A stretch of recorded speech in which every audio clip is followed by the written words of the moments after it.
morning, I'm Shawn Yao, and this is One News Now. The city of Manila launched its first walk-in COVID-19 testing center today. With this, the LGU is eyeing to conduct 1,000 free rapid tests daily. Let's get the latest from on the ground. News 5's Justine Punsalang is in Manila with the latest on the situation. Justine, how is day one of the testing center there in Manila? Shawn, Manila residents and non-Manila residents alike flocked Ospital ng Sampaloc this morning as the city LGU launched its first walk-in COVID-19 testing center.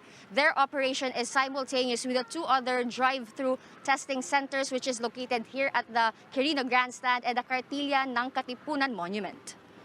Manila Mayor Isko Moreno and Vice Mayor Hani Lacuna graced the inauguration in Ospital ng Sampaloc this morning.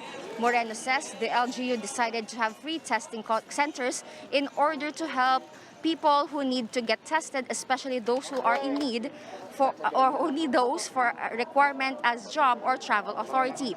1,000 individuals can be accommodated by the free testing centers, 200 in Cartilla ng Katipunan, 700 in Quirino Grandstand, and 100 at Ospital ng Sampaloc.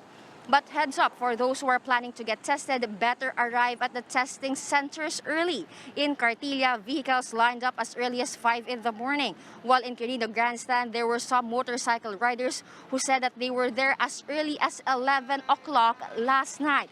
The testing centers are open on weekdays from 8 in the morning until 5 in the afternoon. Moreno assures the public that the rapid test is absolutely free, and should the person test positive, as long as he or she is a resident of Manila, the confirmatory or swab test will also be free. Shawn, the city government of Manila adds that the Ospital ng Sampaloc will just be a model facility, as they will open other walk-in testing centers. The hospitals that will have this facility will be the Ospital ng Manila, Ospital ng Tondo, Justice Jose Abad Santos General Hospital, and Gat Andres Bonifacio Medical Center. Also, just this morning, the city government received 6.3 million peso donation that they will be using to buy yet another testing machine. Shawn?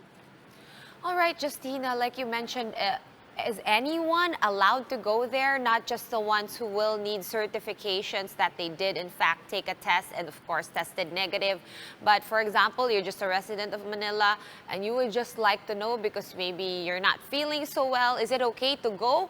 And you really have to line up. Is that what you see? Like what you said, kailangan talagang pumila, hindi pwedeng mag-online book, walang ganon?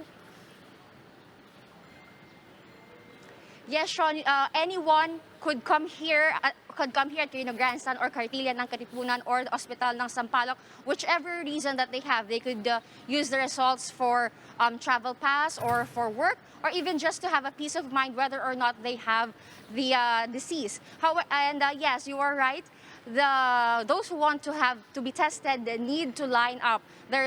Sadly, there is no priority for senior citizens. Everyone has to line up, and people have to come extra early, because here in Quirino Grandstand, while the testing goes from 8 a.m. to 5 in the afternoon, as early as 9 in the morning, the line was already cut off because the target of 700 was already reached. Shawn? All right, and then Justine, of course, you did mention if you test positive in the rapid test, the city will also be paying for your RT-PCR or swab test. Now, if they do residents test positive for the swab test, will they be taken to a government isolation facility? What happens to them?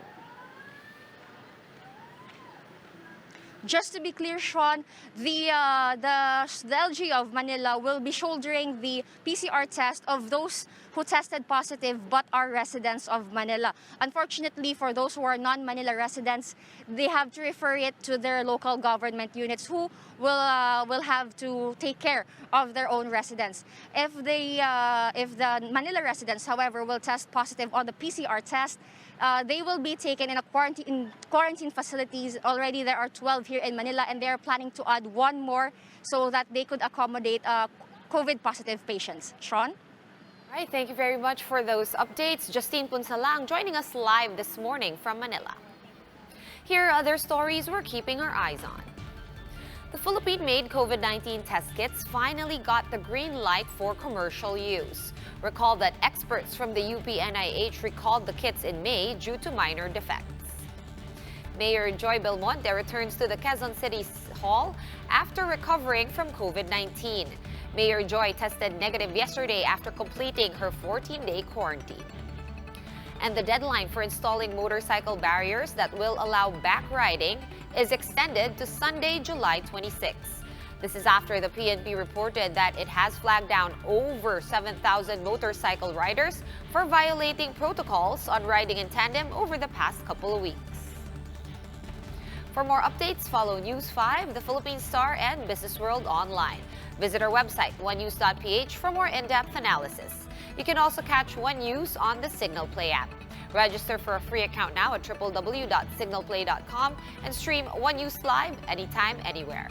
I'm Sean Yao. We are One News.